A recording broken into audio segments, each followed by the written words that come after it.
Hello students, my name is Dr. Samriddhi Wadhwa. Welcome to my YouTube channel for TET exam preparation.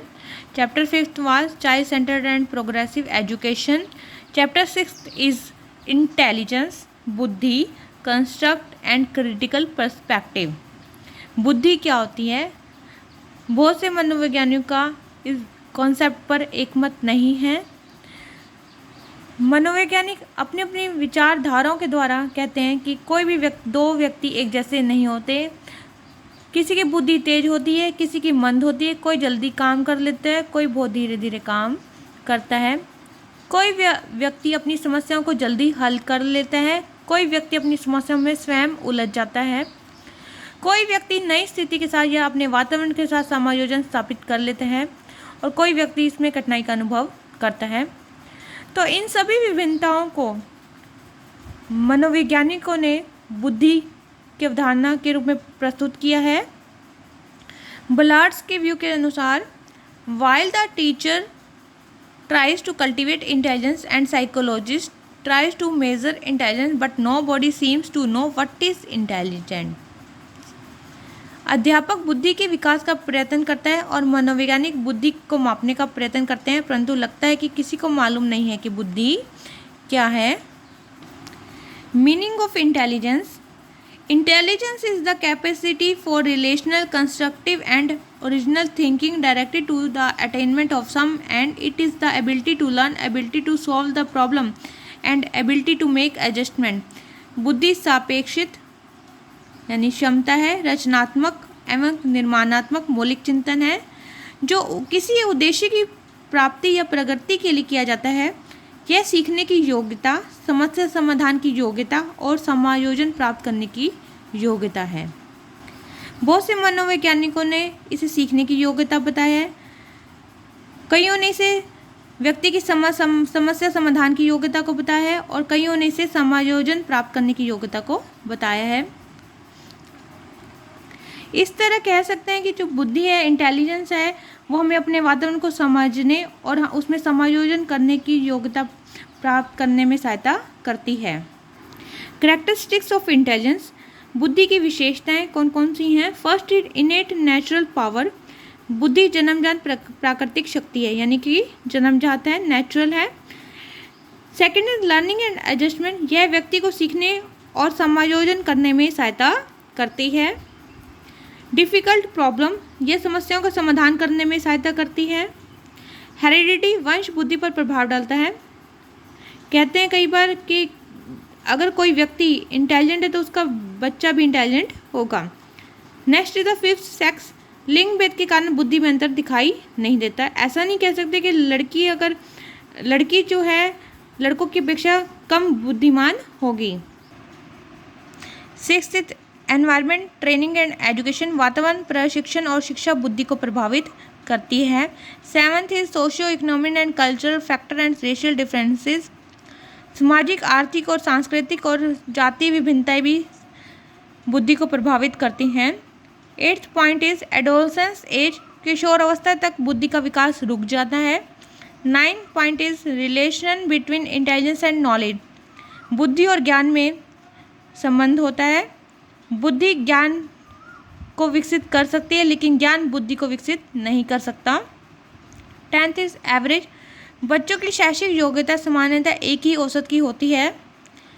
What intelligence is not. बुद्धि क्या नहीं है? Not knowledge, talent, memory and skill. बुद्धि ज्ञान, प्रतिभा, स्मृति और कौशल नहीं है। नेक्स्ट है आईक्यू और मेंटल रेशियो। बुद्धि लब्धि या मानसिक अनुपात कैसे निकाला जाता है?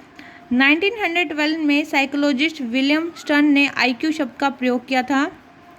1916 में आईक्यू का विचार स्टैनफोर्ड बिनर टेस्ट में प्रयुक्त किया गया है। आईक्यू का जो फॉर्मूला है वो है आपका mental age divided by chronical age into में 100। एग्जाम्पल के रूप में यदि एक बच्चे की वास्तविक आयु 4 वर्ष और मानसिक आयु 5 वर्ष की होगी तो आईक्यू क्या होगा? आईक्यू इज इक्वल टू 5, यानी कि बच्चे की मानसिक आयु डिवाइडेड बाय 4, यानी कि बच्चे की वास्तविक आयु इनटू में 100। तो आईक्यू जो बच्चे का निकलेगा वो निकलेगा 125, यानी कि बच्चा इसमें सुपीरियर है।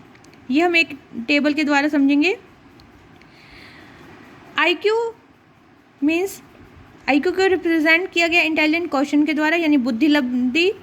MA mental age. CA को रिप्रेजेंट किया क्रॉनिकल एज के रूप में। Alfred Binet is known as the father of intelligent test. Alfred Binet को इंटेलिजेंट टेस्ट का पिता कहा गया है। इन 1905 में Alfred Simons intelligence scale was introduce. 1905 में अल्फ्रेड सिमन का इंटेलिजेंस स्केल इंट्रोड्यूस किया गया था। नाउ टर्मन का क्लासिफिकेशन, IQ को कैसे क्लासीफाई किया है इसने। 140 एंड अबव IQ वाले को जीनियस कहा गया है। डिस्क्रिप्शन ऑफ द क्लास में 130 टू 139 IQ वाले को वेरी सुपीरियर, 120 टू 129 को superior, 110 to 119 to above average, 90 to 109 average, 80 to 89 borderline या dull, 70 to 79 below average, 50 to 69 feeble minded, 25 to 49 stupid, 0 to 24 idiots. इस तरह टर्म ने IQ का classification किया है। Attributes of intelligence by Thorndike यानी बुद्धि के तत्व। थॉर्नडाइक ने बुद्धि के तत्व यानी कि एट्रीब्यूट्स कौन से बताए हैं। 4 प्रकार के हैं। Level, area, range and speed. Level ये कार्य की कठिनाई के साथ संबंधित है यानी कि कठिनाई का स्तर कितना है, कितने स्तर तक ये कार्य की कठिनाई को प्रदर्शित करता है। सेकंड इज एरिया, कार्य की कुल संख्या कितनी है।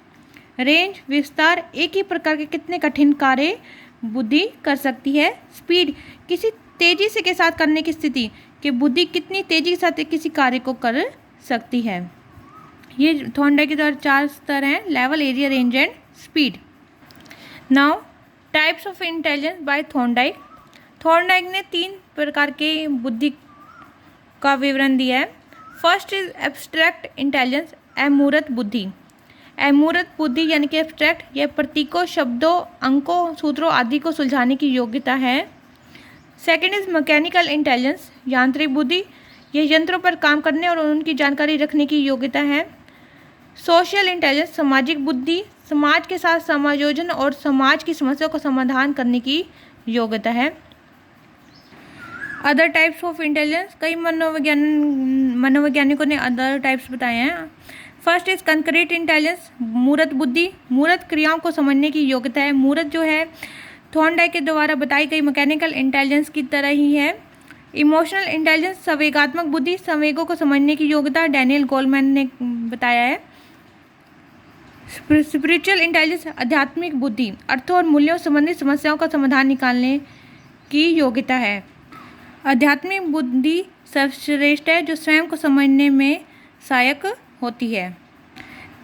Thank you. अगर आपको हमारा वीडियो पसंद आया तो इसे लाइक, शेयर एंड सब्सक्राइब अवश्य कीजिए।